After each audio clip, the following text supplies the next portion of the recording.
Hi, I'm Stephanie Dreyer with VegMama.com, where I encourage my readers to live their best life every day through food wellness and personal fulfillment. Today, I am sharing my top 3 tips for going vegan.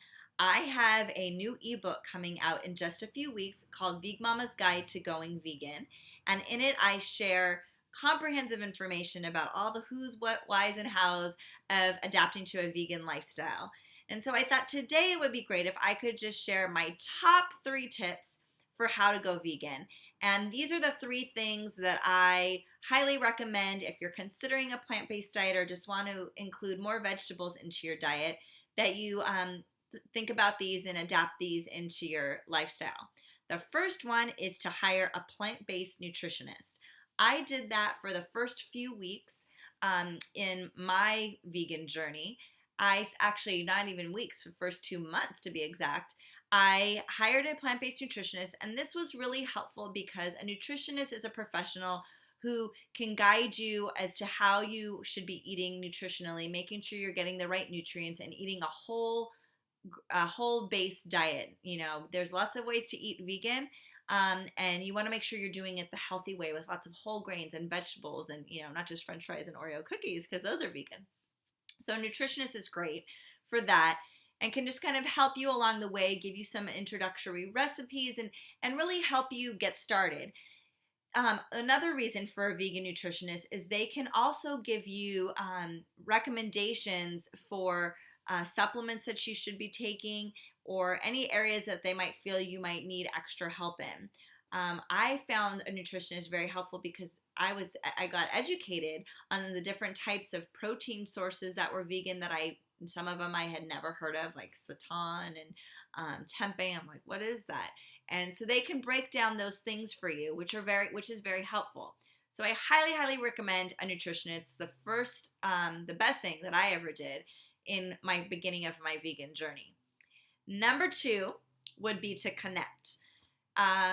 I found at the beginning of going vegan, I found it to be very isolating because I had no other vegan friends or family, and I had these questions or things that I wanted to share with them, and I just had no one to talk to.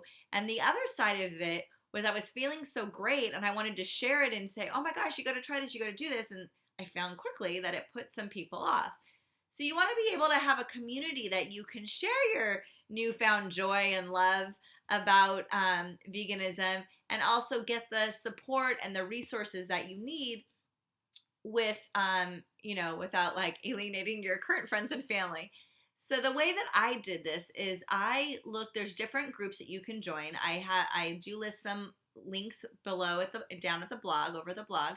And I also found, by looking at blogs that I was reading and enjoying, and commenting on things and seeing how others would comment back, or looking at what others' comments were, I was able to connect with some people there as well.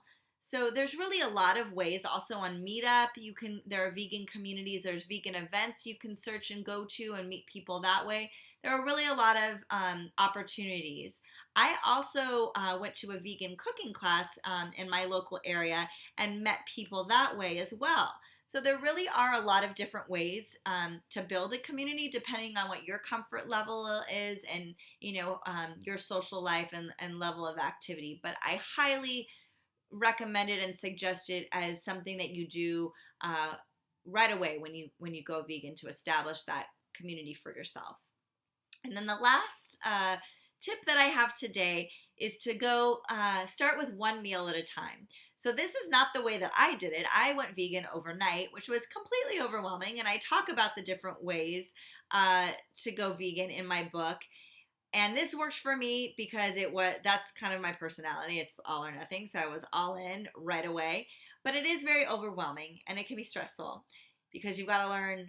I mean, I cleaned out my pantry and my refrigerator immediately, and then had to figure out, okay, now what? What do I cook? What do I eat? How do I do this?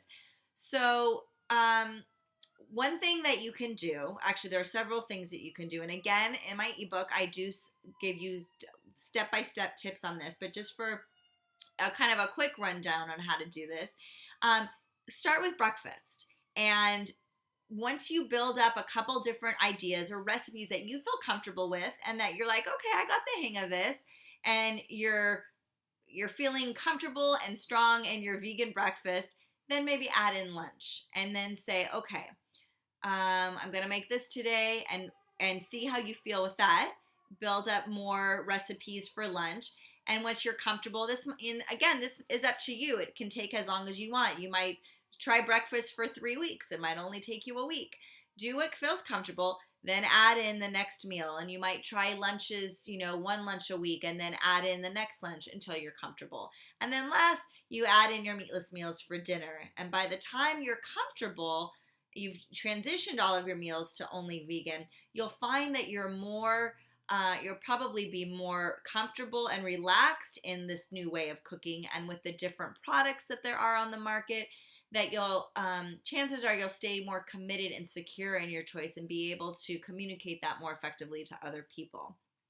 And in hindsight, if I had to do it all over again, that's probably the way I should have done it, but it is what it is. So those are my 3 tips for going vegan. And like I said, I have my new ebook out in just a couple weeks. If you'd like more information about that, you can head on over to the blog and click on the link for that over there. I hope you do. And I hope these tips were really helpful for you, whether or not you're thinking of going vegan or just want to incorporate more plants into your diet. I also have over at the blog below, with this video, a list of books that I highly recommend, my favorite books for adapting to a vegan lifestyle. And they're the books that I read first and still find very valuable today.